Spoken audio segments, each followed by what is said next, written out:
રામ રામ.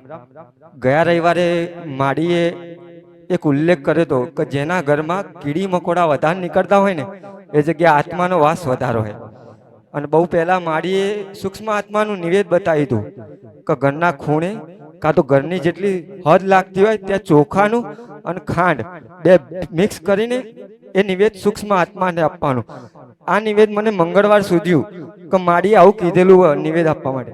આ નિવેદ આપવાથી મારા ઘરમાં જે કીડી મકોડા નીકળતા હતા ને એ નીકળતા બંધ થઈ ગયા. અને આ રૂપાલ જોગણી માનું 100%નું સાચું જ્ઞાન. રામ રામ, જય ડભોડી. ભલે રામ.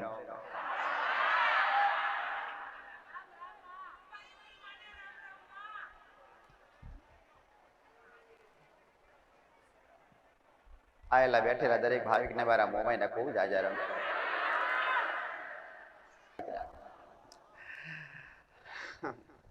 મને રાખે અને રાખું, મને રાખે મારી ભક્તિ કરે ને એનું રાખો દીકરા. મારા વસન રાખે, મારા વસન પાડે.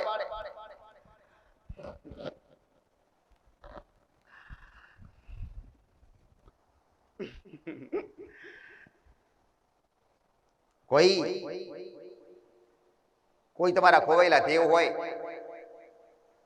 તો ખોવાયેલા દેવને હોજ છો દીકરા. કદાચ કોઈને એવું લાગતું હોય કે મારા બાપ દાદા ઉઠતા શકલા ફાડતા તો ઉઠતા શકલા પડવાની માતાઓ જઈશો દીકરા. આ વિચાર તમારા અંદર થવો છે. કદાચ પૂછતા હોય ને તો એવી કોઈ તમારી કુળદી માતા ઉડતા શકલા ન પાડે દીકરા. કદાચ એવી મેલી વિદ્યા વાળી હોય ને અને પેલાની જે માતાઓ હતી ને પેલાના જે માણસો હતા ને એ કરી શકતા હતા, એ આજ માણસો નથી રહ્યા પણ માતાઓ એમને રહી દીકરા. એ માતાઓની શોધ છો દીકરા. કુળનો દીવો હશે, કુળના દીવાની હારે હારે થાપાની માતા હશે, થાપાની માતાને હારે હારે શિકોતર માતાની હારે પૂર્વ હશે દીકરા. આવા તમારા આવા દેવ પાકા ખોટા નથી દીકરા. દરેકના ઘરમાં હોય, દરેકના ઘરમાં કુળનો દીવો હોય, થાપાની માતા હોય, થાપાની માતા હોય ને એની હાથે હાથે પૂર્વજ હોય, પૂર્વજની શિકોતર માતા હોય. અને શિકોતર માતા હોય તો કોઈ ડબલ શિકોતર માતા હોય, કોઈ બાળ શિકોતર માતા હોય દીકરા. આ તમારા પોતાના દેવ દીકરા. આ દેવને પૂછવામાં ક્યારે તમારો કુળનો દેવ એતરાજ ન થાય કે થાપાની માતા એતરાજ ન થાય. પણ કદાચ શોખથી બહારથી લાયા હોય ને તો 100% રિહાઈ જાય દીકરા વર્ષો વર્ષથી.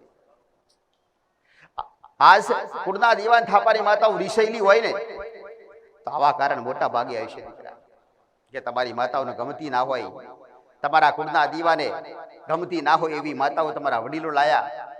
વડીલ લાઈને વડીલો ભૂલી ગયા દીકરા. અને આજ માતાઓના ઠેકાણા નથી એટલે આજ માતાઓ દુખી કરતી હોય દીકરા. માસ્તર દેવને મનાવવામાં ઘરના સભ્યોની સહમતિ હોય અને ઘરના સભ્યો બધાય ખોડા નાખે ને દીકરા. દીકરા હોય કે દીકરીઓ હોય કે વહુઓ હોય અને ખોડા નાખે ને તો ઝટમો ને દીકરા. એક પ્રાર્થના કરે ને બધા ઘરના સભ્યોની પ્રાર્થના ઝટ પહોંચે કે ના પહોંચે દીકરા? ઝટ પહોંચે દીકરા. દેવને વાલાય લાગો તમે.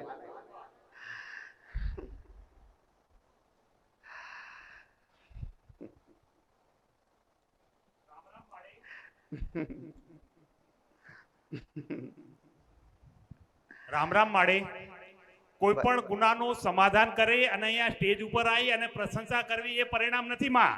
પણ તમે જે અમૂલ્ય શિક્ષણ આપ્યું છે કે સાચા બોલા બનજો, સાચી ભાવના રાખજો, સાચી દિશામાં મહેનત કરજો અને ઘરના સભ્યોને જોડે રાખી અને દેવનું સમાધાન કરજો. એના માટેના 5 પગથિયામાં તમે બતાવેલા. પહેલું પગથિયું કે દેવ જાણવું, બીજું પગથિયું દેવનું દુઃખ જાણવું, ત્રીજું પગથિયું માળે એ દેવનું દુઃખનું સમાધાન શું હોય, અને ચોથું પગથિયું માળે એ સમાધાનનો રસ્તો કરવો, અને છેલ્લે માં કૃપા મેળવવી. આ કરો તો જ એ દેવનો વ્યવહાર થયો કહેવાય. ગુનાનું સમાધાન એ પ્રશંસા નથી, એ એનું પરિણામ નથી, પણ સાચી ભાવનાથી કરેલું હોય ને ત્યારે છેલ્લે જે 5 નંબરે જે આવે કૃપા એ મળે. રામ રામ માળી. માસ્તરના રામ રામ. ભલે ભલે.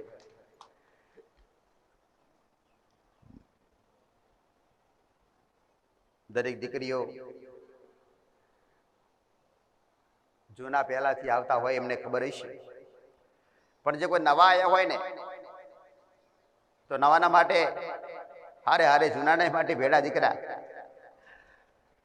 પોષતાળા ધર્મના પાડશો. ધર્મ હોય તો પોષતાળા પાડશો અને પોષતાળા એવી જગ્યાએ રહેશો કે તમારા દેવી દેવતાઓ કે તળિયાના કે ભૂમિના દેવ કોઈ દેવસ્થાનનું સ્થાન ના હોય દીકરા. અડગા રહેશો દીકરા, એક રૂમમાં રહેશો પોષતાળા,